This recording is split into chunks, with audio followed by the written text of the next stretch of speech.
An unexpected WWE superstar has thrown his name in the hat to assist the visionary Seth Rollins during his surgery, during his recovery, during his ailments, because we all know Seth Rollins is out, down, and will probably most likely have to relinquish the World Heavyweight Championship. It has not been a good last week for Seth Rollins. First, his team members turn on him, decimate him, destroy him. And then Seth Rollins learns that he is injured, a shoulder injury. Then he learns he's going to need surgery. But, ladies and gentlemen, remember to hype up the video. It's so crucial, so important to make sure to hype up the video by clicking the hype button below.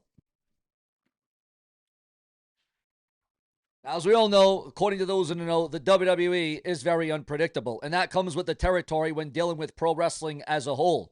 That being said, there are options even after Seth Rollins' injury. At this point, Seth Rollins may even miss WrestleMania next year. Yes, you heard that right. Seth Rollins could miss WrestleMania. This is not a great situation and has brought a few people to chime in about the situation. Becky Lynch commented on X to say that this all happened when she was gone. She was almost implying that her presence on the show in Australia could have stopped this from happening. To that, a WWE star applied and obliged. And this is the last star that you thought would do something like this, because this guy, this star, this athlete has pretty much always been a heel. He's always been a bad guy. But could this really turn it up a little bit? Could this bring it into a whole nother notch? Could this bring a new territory for this WWE superstar? Because this story is absolutely developing right now and right here. Of all people, the Giant, over 7 feet tall, Omos replied that he's around. He is available. Now, that was quite a surprise because he is still around, lurking in the shadows of the WWE. He is used only now as a special attraction, kind of like Andre the Giant, kind of like the immortal Hulk Hogan. And it's hard to argue that he wouldn't be a good addition to Seth Rollins' side. Becky Lynch saw this and she replied with a thoughtful, a thoughtful sign. A sign where she says, "We will have to wait and see how this situation unfolds in the future." Emoji, a good old emoji.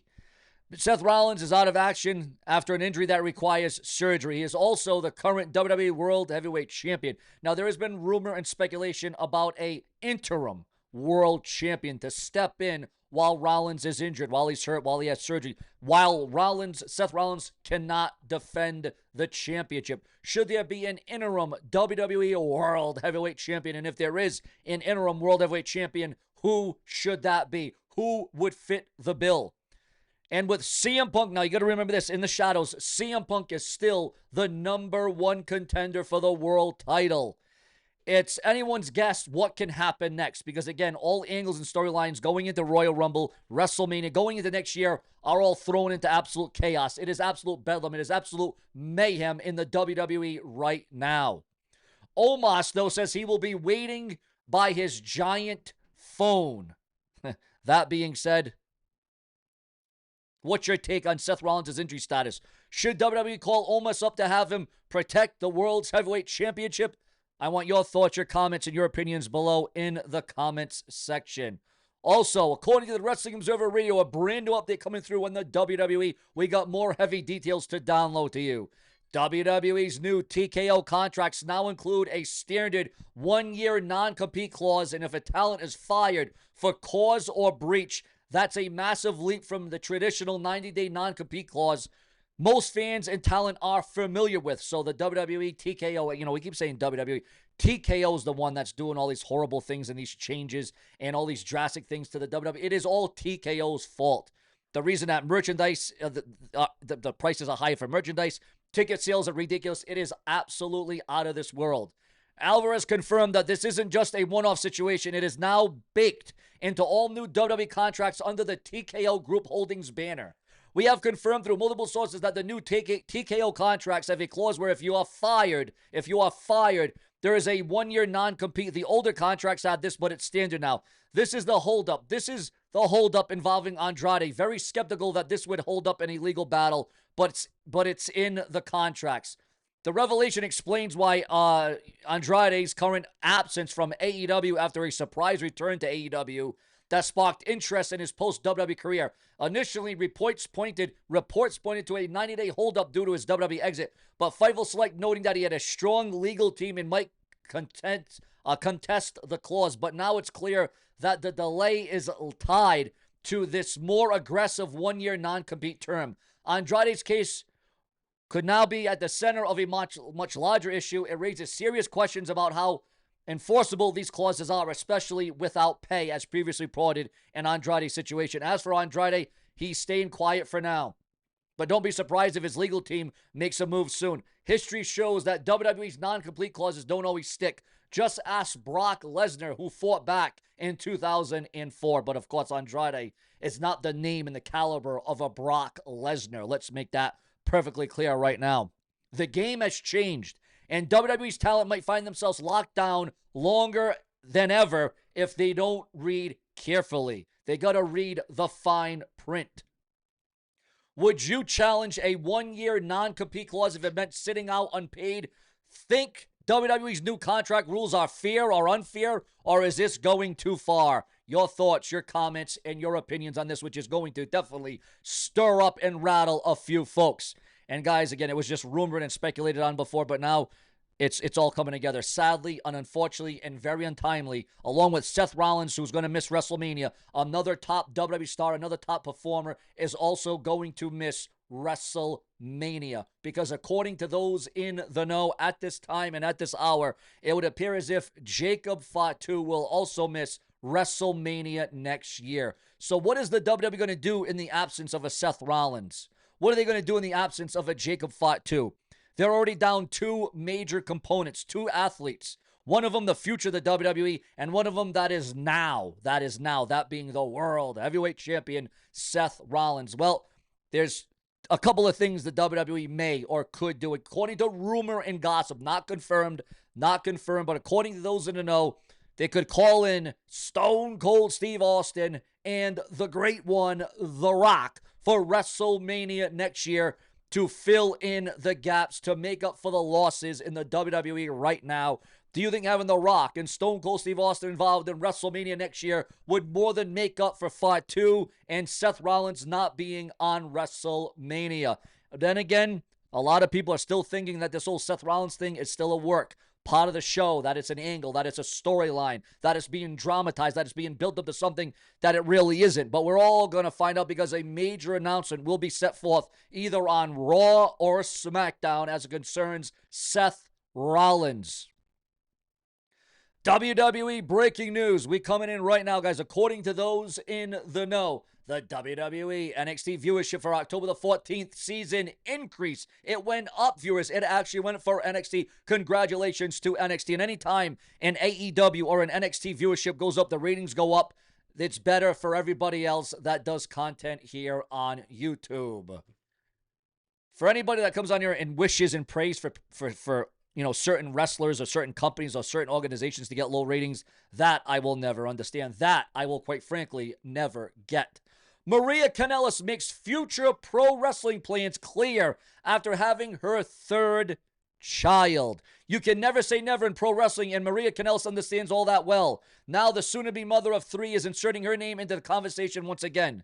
Maria Kanellis posted on X to make it clear that she's not done in pro wrestling. In fact, once baby 3 comes for her, she can't wait to find another company to sign with. Looking forward to finding a new wrestling home after baby number 3. Will Maria Kanellis come back to the WWE? Is that something that you would want to see? Is that something that would be on your tabletop? Also, viewers, fans, and subscribers, another death has rocked the entertainment world. Yes, tragedy has struck again. Ladies and gentlemen, we're going to bring this up right now. The wrestling world and the rock world just collided and just experienced tragedy. The legendary Ace Frehley of KISS has passed away after suffering from a brain bleed. And believe it or not, WWE could turn this into a energy and a culminating in a fascinating and a respectful shout out and transform it into a potential storyline.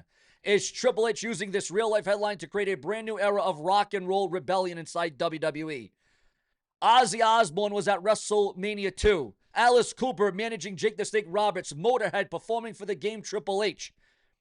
Now, I gotta say again, rumor and speculation. There are backstage whispers, not confirmed facts, but when there's smoke in WWE, there is always fire. Reports suggest that Triple H and Nick Khan have discussed a Legends of Rock tribute segment. Producers allegedly pitched a live performance spot for Elias returning as a face guitarist. Other names floated: Rick Boogs, Dolph Ziggler if re-signed, even Pat McAfee to open the show with commentary lining Rock and wrestling history. Rumor that WWE's music department has been asked to remix a Kiss-inspired entrance theme for major superstars. Could Raw open with a memorable tone? Elias performs a haunting riff dedicated to Ace Frehley. Crowd chants, "Thank you, Ace," until Damian Priest storms in saying, "Music's for losers. This is my ring." The exchange turns physical. Guitar smash, pyro erupts. Priest versus Elias announced for next week. Online fans argue, was this disrespectful or genuine storytelling? Your commentary explores both sides of the matter. Thoughts, comments, opinions. Insiders tell me that this angle could evolve into a battle for the soul of WWE. Old school rock and roll energy. Rock and roll energy versus corporate darkness.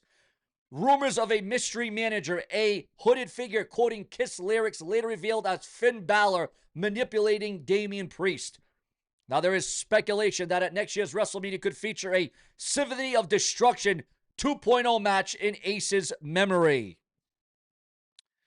Now, you're looking at past tributes that the WWE has had, like for the late, great Eddie Guerrero or Lemmy in 2015. Tied back to Ace's influence on wrestling entrances, the face paint, the pyro, the showmanship, and speculation that the WWE may debut a Hall of Icons bridging musicians and wrestlers. Triple H would then address the crowd. Without rock and roll, there is no WWE. Camera pans to the Titantron showing Kiss imagery morphing into WWE logos. Remember, folks, this is all rumors, gossip, and speculation until WWE makes it official. But what sadly is official is that this Kiss member has died, has passed away. First, he was in the ICU. Then he had a brain bleed. Then he was on life support. And now he has sadly, unfortunately, passed away. Our thoughts and our prayers go out to this Kiss member. One of the originals, one of the OGs of Kiss. Your thoughts, your comments, your opinions, and remember, here on this show, if it weren't for you, there would be no Seanzviewent. Subscribe and rest in peace. As now we will close off with a moment of silence for the loss and the departed.